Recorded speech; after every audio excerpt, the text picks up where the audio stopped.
Hello everyone, welcome back to another Jurassic World Evolution 2 video. In this Jurassic World Evolution 2 video, we are going to be going over the feature focus that describes Sandbox, Challenge Mode, and also what seems to be a Secret Site B mode, and we'll talk about that later. But if you haven't yet done so, do consider pressing that red subscribe button, as it really would help out the channel, and it would keep you up to date on all of the news regarding Jurassic World Evolution, Camp Cretaceous, and Jurassic World Dominion.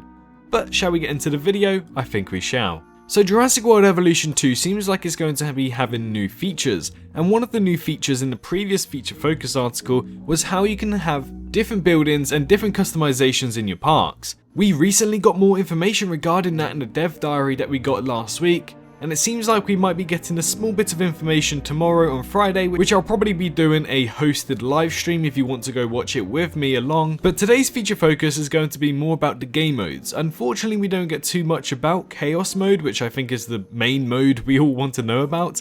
But it does seem like we're going to have to unlock all of these dinosaurs, buildings, and everything of the sorts through the campaign missions and other challenge mode missions before we can actually get them accessible in Sandbox, so very similar to the first one. That is rather unfortunate for many people because I know some people just want to jump into the Sandbox. And personally for me, that is the exact same choice. I want to jump straight into Sandbox and not have to worry about it and play the campaign in my own time.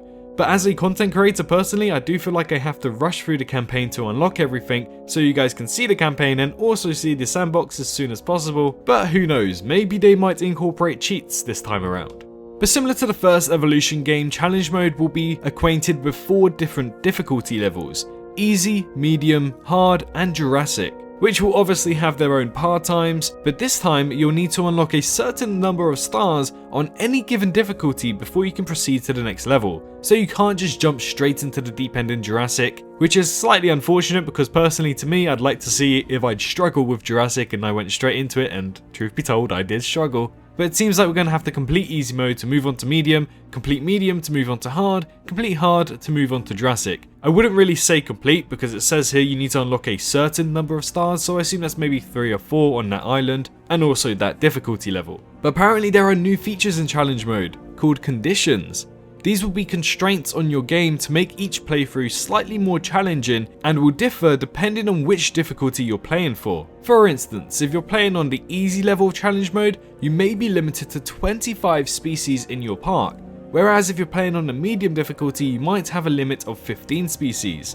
Regarding this, you might actually have to think what species you want in the park. I don't really know how that's going to work. Maybe it's a certain number of 15 species from the original 75 species we know we're going to get at launch, or it could be that you choose 15 species and as soon as the species dies off you can incorporate a brand new species, so technically you have used around 16 species. I don't really know how that's going to work, we have to wait and see, but maybe something of the sorts. And basically you can build your park around the world. Here it says here, these challenge mode missions will have both a global location and a context that will make them really fun to play.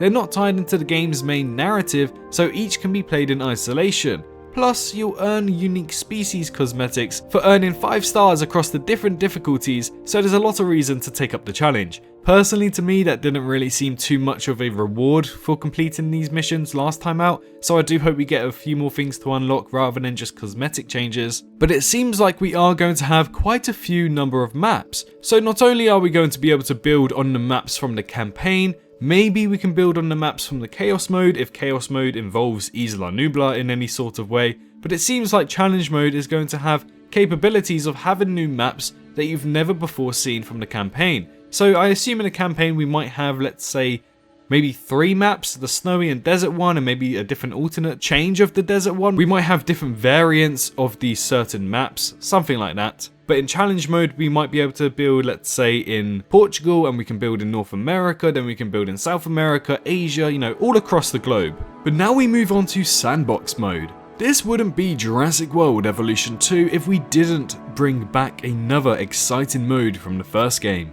Let us reintroduce you to Sandbox Mode. This game mode features an open-ended gameplay experience where you'll be able to create your perfect park, making the most of a variety of options to tailor the mode to you. Sandbox will offer up a range of options that will allow you to alter the gameplay for your park, allowing you to customize various aspects of how you play the game. Some of these options include granting your park of infinite money, allowing you to forego profitable concerns, adjusting weather options and the time of day, and even altering dinosaur and reptile behavior and lifespan, so you can play at entirely your own pace. Now it is interesting they decided to say reptile there, but I think they're going with the marine and flying reptiles, not the land reptiles like Dimetrodon, although Dimetrodon would be pretty cool to say the least, wouldn't it? But this is the most interesting point right here.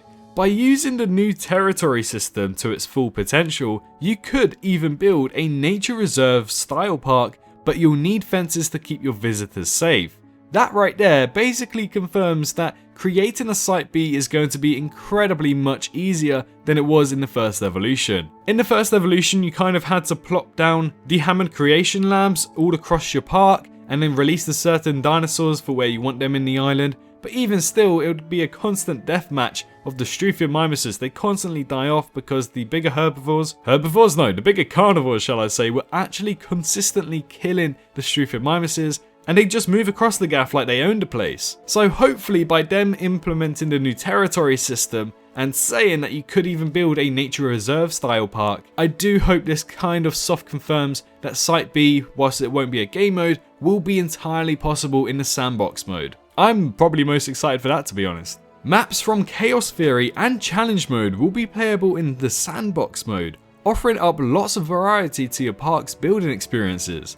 That sentence right there basically kind of confirms in my eyes that Chaos Theory is going to have different maps from Sandbox and also from the main campaign and also from Challenge mode. So in Chaos mode, from what we can theorize, is that we may be going back to Isla Sorna, we may be going back to Isla Nublar and trying to control certain events from the movies. So the islands won't be completely absent from Evolution 2, and I assume they would be returning and be playable in Sandbox mode. The question is, how big will those maps be?